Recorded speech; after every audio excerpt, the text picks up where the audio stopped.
Bienvenue dans La Voix qui raconte. Ici, chaque histoire cache une vérité plus sombre que vous ne l'imaginez. Éteignez les lumières, installez-vous et écoutez attentivement. Voici la première histoire intitulée « La cabane au bout du chemin ». Il était un peu plus de minuit quand Lucas décida de rentrer chez lui. La soirée avec ses amis avait été longue et comme toujours, il avait choisi le chemin le plus court, le petit sentier forestier qui coupait à travers les bois. Au début, rien d'inquiétant. La lune éclairait faiblement et le bruit de ses pas sur le gravier l'accompagnait dans le silence de la nuit. Mais plus il avançait, plus l'obscurité semblait s'épaissir. Il avait l'impression que les arbres se rapprochaient, que leurs branches s'entremêlaient pour former un toit étouffant. Et c'est là qu'il la vit. Au détour d'un virage, à l'endroit où le chemin se séparait, se tenait une vieille cabane. Lucas fronça les sourcils. Jamais il n'avait remarqué cette construction auparavant. Pourtant, il connaissait ce sentier par cœur. La cabane semblait abandonnée depuis longtemps. Planches disjointes, toit effondré par endroits, fenêtres brisées. Mais, de l'intérieur, une faible lumière orangée filtrait.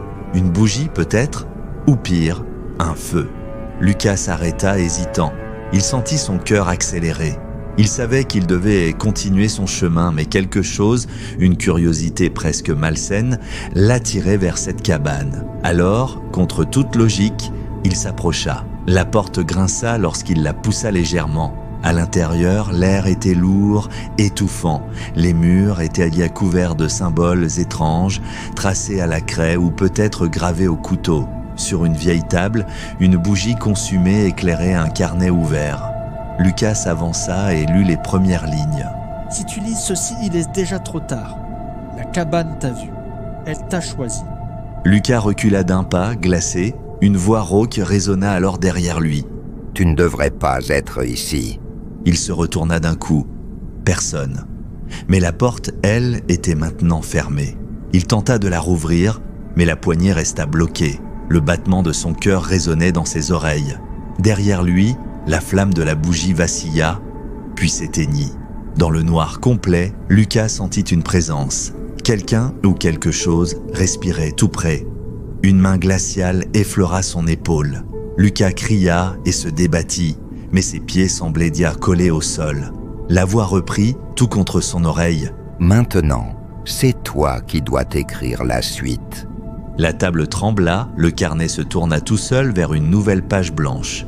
Un vieux stylo, rouillé, roula jusqu'à la main de Lucas. Malgré lui, ses doigts le saisirent. Et là, sa main commença à bouger. Sans qu'il le contrôle, il écrivait. Des phrases, des mots qu'il n'avait jamais pensés, sortaient de son esprit, comme si quelqu'un écrivait à travers lui. « J'ai trouvé la cabane, j'ai lu le carnet. Je n'aurais jamais dû entrer, mais si tu lis ces mots, c'est toi maintenant. C'est toi que la cabane a choisi. » Lucas lâcha le stylo, paniqué.